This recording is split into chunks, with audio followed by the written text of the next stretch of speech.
ರಾಜ್ಯ ರಾಜಕೀಯ ವಲಯದಲ್ಲಿ ಮೂಡಾ ಪ್ರಕರಣ ದೊಡ್ಡ ಸಂಚಲನಕ್ಕೆ ಕಾರಣವಾಗಿದೆ.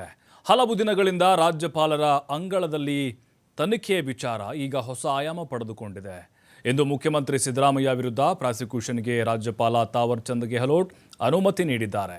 ಇದರಿಂದ ಸಿದ್ದರಾಮಯ್ಯರಿಗೆ ಸಂಕಷ್ಟ ಎದುರಾಗಿದ್ದು ಇದು ಷಡ್ಯಂತ್ರ ಅಂತ ಕಾಂಗ್ರೆಸ್ ನಾಯಕರು ಕಿಡಿಕಾರಿದ್ದಾರೆ.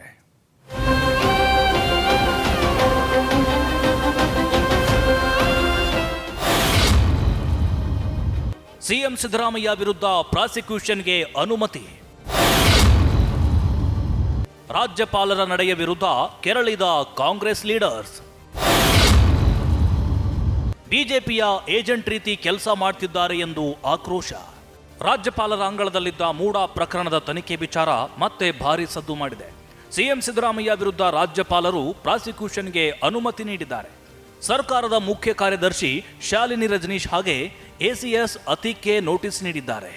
ರಾಜಭವನದಿಂದ ರಾಜ್ಯ ಸರ್ಕಾರಕ್ಕೆ ನೋಟಿಸ್ ರವಾನೆ ಮಾಡಲಾಗಿದೆ.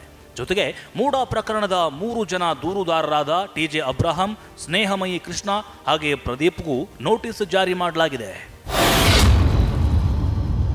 ಸಿಎಂ ನಿವಾಸದಲ್ಲಿ ಮಹತ್ವದ ಮೀಟಿಂಗ್. ಕಾನೂನು ಹೋರಾಟ ಮಾಡಲು ನಿರ್ಧಾರ.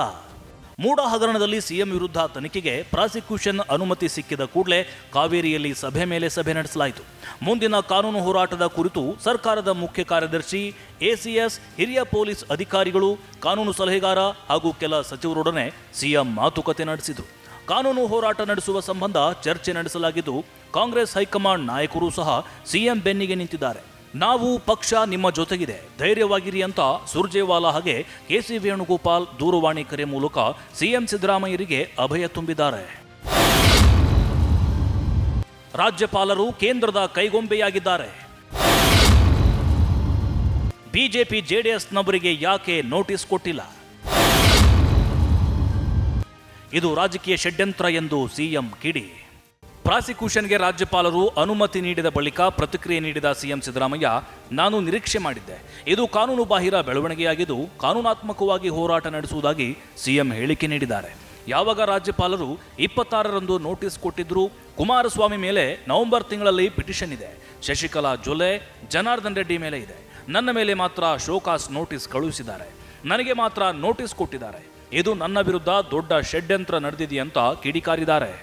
ಇದು ನಾವು ನಿರೀಕ್ಷೆ ಮಾಡಿದ್ದು, ನಾನು ಕೂಡ ನಿರೀಕ್ಷೆ ಮಾಡಿದ್ದೆ.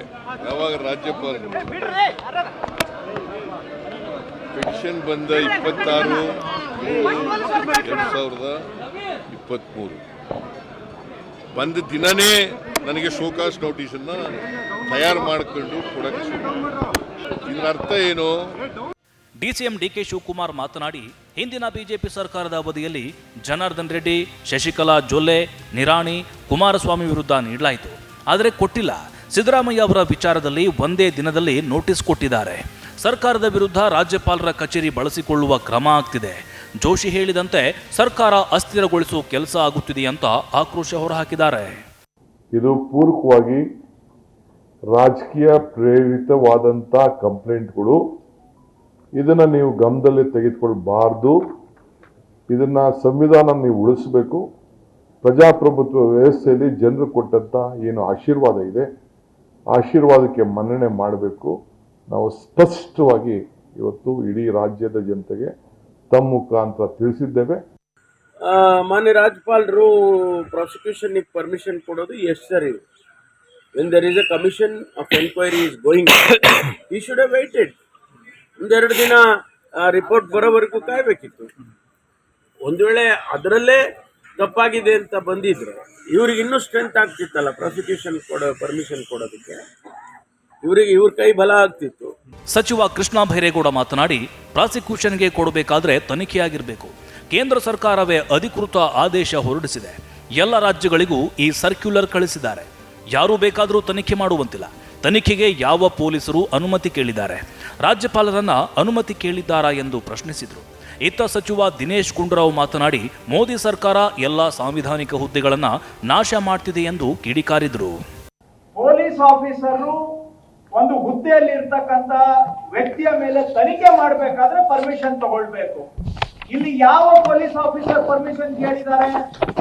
ಇದರಲ್ಲಿ ಆರಂಭದಲ್ಲೇ ಏನ್ ಹೇಳ್ತಾರೆ, ದಿಸ್ 70ಗೆ ಇರೋದು ಅವಕಾಶ ಇರೋದು ಪೊಲೀಸ್ ಆಫೀಸರ್ಗೆ. ಪೊಲೀಸ್ನವರು ರಿಕ್ವೆಸ್ಟ್ ಮಾಡಿದಾಗ ಗವರ್ನರ್ ಪರ್ಮಿಷನ್ ಕೊಡಬೇಕು.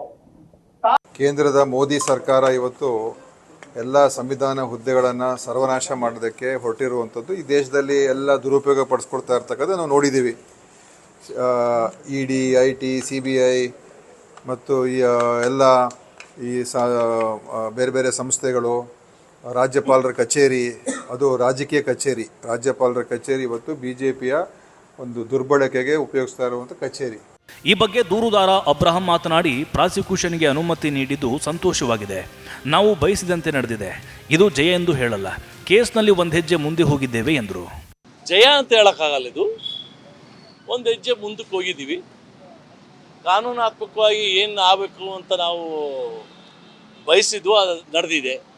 ನೆಕ್ಸ್ಟ್ ಸ್ಟೆಪ್ಪು ನಾವು ಈ ಅನುಮತಿಯನ್ನು ಸ್ಪೆಷಲ್ ಕೋರ್ಟಲ್ಲಿ ಸಬ್ಮಿಟ್ ಮಾಡಿ ಕಾಗ್ನಿಸನ್ಸ್ ತಗೊಳ್ಳಿ, ಇಲ್ಲ 156(3) ರೆಫರ್ ಮಾಡಿ ಅಂತ ಕೇಳೋದು. ಒಟ್ನಲ್ಲಿ ಮೂಡ ಹಗರಣದಲ್ಲಿ ಸಿಎಂ ವಿರುದ್ಧ ಪ್ರಾಸಿಕ್ಯೂಷನ್ಗೆ ಪರ್ಮಿಷನ್ ಕೊಟ್ಟಿರುವ ರಾಜ್ಯಪಾಲರ ನಿರ್ಧಾರಕ್ಕೆ ಕೈಪಡೆ ತೀವ್ರ ಆಕ್ರೋಶ ವ್ಯಕ್ತಪಡಿಸಿದೆ. ಆದರೆ ಇದು ಮುಂದೆ ಯಾವ ಹಂತಕ್ಕೆ ಹೋಗುತ್ತೋ ಗೊತ್ತಿಲ್ಲ.